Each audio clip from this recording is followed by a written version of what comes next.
তেজদীপ মাটি নিদিও ধুবুৰীত উচ্ছেদৰ বিৰোধিতাৰে গৰজি উঠিছে এতিয়া ৰাইজ দল সংগঠনৰ নেতৃত্বত আলমগঞ্জত নাগৰিক সভা পট্টাৰ মাটি কোনো কাৰণত এৰি নিদিয়াৰ হুংকাৰ দিছে এই সকল ৰাইজে আলমগঞ্জ ৰঙামাটি উচ্ছেদ কৰিবলৈ আহিলে তেজৰ নৈ বৈ যাব কৃষক মুক্তি সংগ্ৰাম সমিতিৰ ধুবুৰী জিলা সভাপতি নাজিমুল হকৰ এই হুংকাৰ সভাত অংশ লৈ সৰব মিয়া পৰিষদৰ কেন্দ্ৰীয় সভাপতি আব্দুল বাটেনু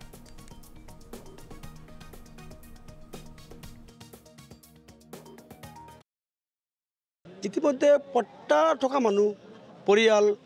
খাছলিনত থকা মানুহ সবে আজি ইয়াত মিটিঙত আহিছে তেওঁলোকৰ এটাই দাবী যে আমি মৰিলে মৰি থাকিম জীয়াই থাকিলে জীয়াই থাকিম কিন্তু আমাৰ গাত এক বিন্দু তেজ থকালৈকে আমাৰ দেউতাকৰ পিতাকৰ সম্পত্তি আমি জন্ম লৈছোঁ এই মাটিতে আমাৰ জন্ম ঠাই হয় গতিকে এপিডিচিএল হোক আদানী হোক আম্বানী হোক এওঁলোকক এটুকুৰা মাটি নিদিব বুলি আজি ৰাইজে প্ৰস্তাৱ গ্ৰহণ কৰিছে আমি ধুবুৰী জিলা কৃষক সংগ্ৰাম সমিতিৰ আমিও দাবী কৰিছোঁ যে এনেকৈ দাদাগিৰি কৰি জিলা উপায়ুক্ত যধে মধে মানুহক বুৰ্বক বনাই মানুহক উচ্ছেদৰ ধুমকি দি আছে গতিকে ইয়াৰ ৰাইজে সিদ্ধান্ত লৈছে যে এটুকুৰা পট্টা মাটি তেওঁলোকে নিদিব আৰু আমিও কৈছোঁ এইবাৰ ৰঙামাটি অঞ্চলত উচ্ছেদ কৰিবলৈ আহে ইয়াত যুদ্ধ হ'ব যেনেকৈ হিমন্ত কৈছে তেওঁ মাজে মাজে কয় যে হৰেক ৰণ হ'ব আমিও কৈছোঁ এইবাৰ সংখ্যালঘু মানুহ জাগিছে যে আমি ইয়াত থাকিছোঁ ইয়াত বসবাস কৰি আছোঁ এইটো আমাৰ জন্ম জেগা আমাক মাটি আমি লেণ্ডলেছ পিপুল আমাৰ ভূমি পট্টা আছে আমাৰ মাটি কাঢ়ি ল'বলৈ ডিচি কোন এই ৰাইজে সিদ্ধান্ত লৈছে যে এটুকুৰা মাটি আমি নিদিম আৰু আমাৰ মাটি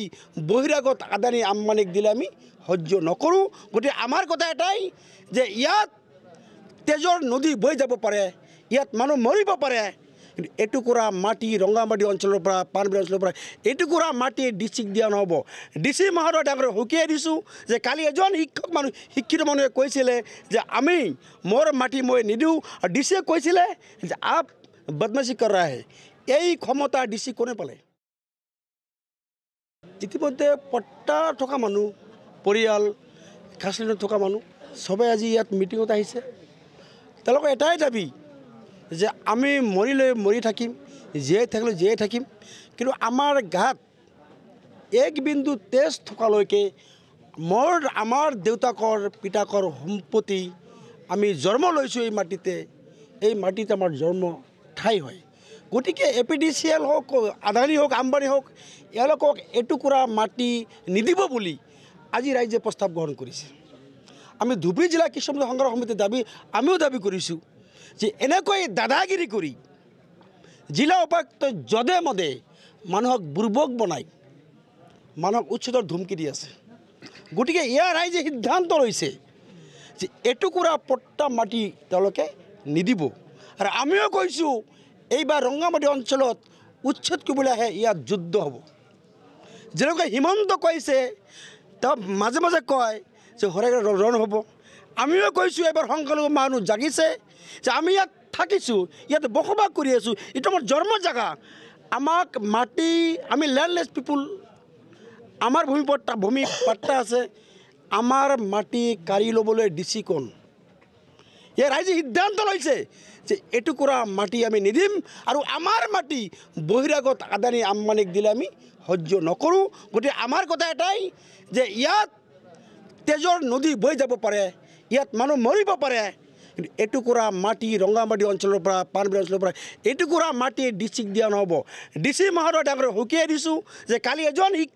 শিক্ষিত মানুহে কৈছিলে যে আমি মোৰ মাটি মই নিদিওঁ আৰু ডিচিয়ে কৈছিলে যে আপ বদমাশি কৰ ৰহা হে এই ক্ষমতা ডিচি কোনে পালে